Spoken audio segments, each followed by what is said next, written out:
Okay, we're going to start by letting you get your kicks. That, of course, is Katharine Hepburn with Cary Grant in the 1940 hit film The Philadelphia Story, adapted from Philip Barry's hit Broadway comedy from the previous year, also starring Kate as Tracy Samantha Lord, a Philadelphia socialite. Just about everybody agrees that the role probably saved Hepburn's career, and the film remains a delightful concoction 80 years later. But that's all you get, because tonight is MGM's 1956 musical version of the Philadelphia Story called High Society. Comparing the two of them is like comparing, I don't know, a glass of champagne with a bottle of beer. But the very, very best beer from the finest microbrewery. So for a few minutes, we're going to do what I really like to do in this series. I'm going to urge you, though you sometimes stray, I'm going to urge you to take the musical on its own terms in its own era. No, we do not have the biting wit of Hepburn here, or Cary Grant, or Jimmy Stewart, but we do have Grace Kelly, Bing Crosby, and Frank Sinatra, plus a Cole Porter score, and God bless him, Louis Armstrong playing himself. More about him later. The screenplay by John Patrick sticks pretty close to the play. This is still a tale of the socially elite, only instead of Philadelphia, we're in Newport, Rhode Island, which had played host to the Newport Jazz Festival for the past 2 years. And by the way, that Jazz Fest was back in Newport this summer. In this setting, there's a mansion wherever you look. Bing Crosby's character, who lives in one of them, is a songwriter who's producing the festival. That's an excellent excuse to include Satchmo. The story one-ups the age-old tradition of comedy of manners because this is an example of a delightful but now extinct species from the 1930s through the 1950s, a comedy of remarriage, they called it back then. Lots of sophisticated banter in high society in which Tracy's ex-husband, C.K. Dexter, played by Bing, shows up uninvited the day before her wedding to George, played by John Lund. And guess what? He manages to woo her back, even though he writes songs which she said were beneath his class when she divorced him.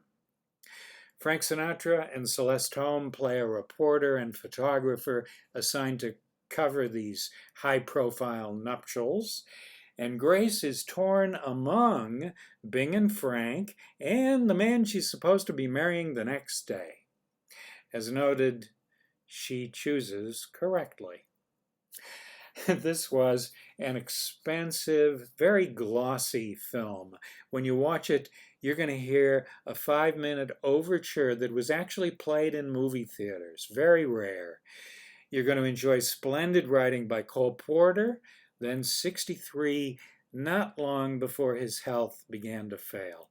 His work on Broadway was over by then. Just one tiny score for MGM's Les Girls followed the next year. 2 new songs for the movie version of Silk Stockings in 1958, and finally the TV musical Aladdin in 1959, which I'm sorry to tell you is best forgotten. Well, I'm not going to deceive you and claim that this is top drawer Cole Porter, but it does include no less than 10 songs, and not one of them is a dud. Cole Porter died in 1964, by the way, at the age of 72.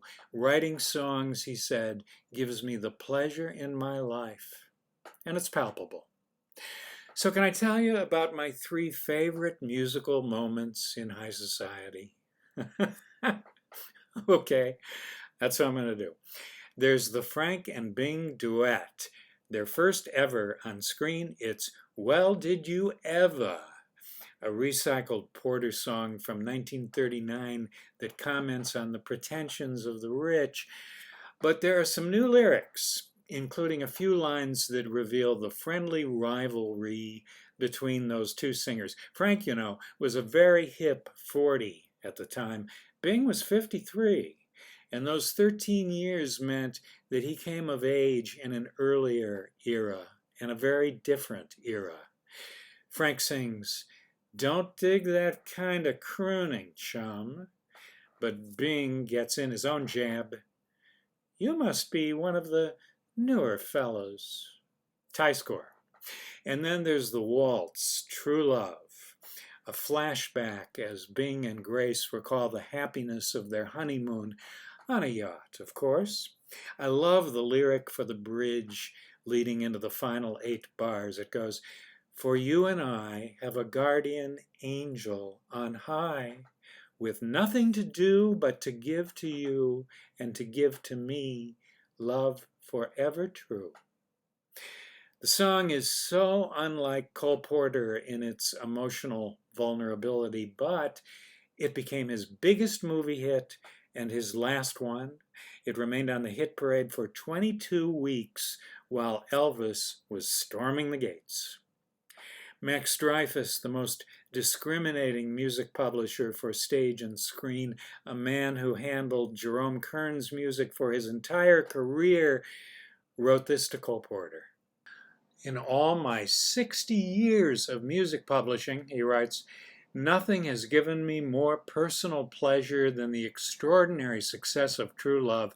It's truly a simple, beautiful, tasteful composition worthy of Franz Schubert."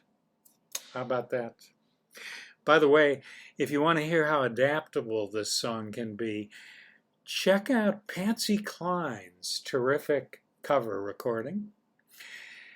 And, okay, finally, there is Now You Has Jazz, which brings Bing together with Louis' all-star sextet.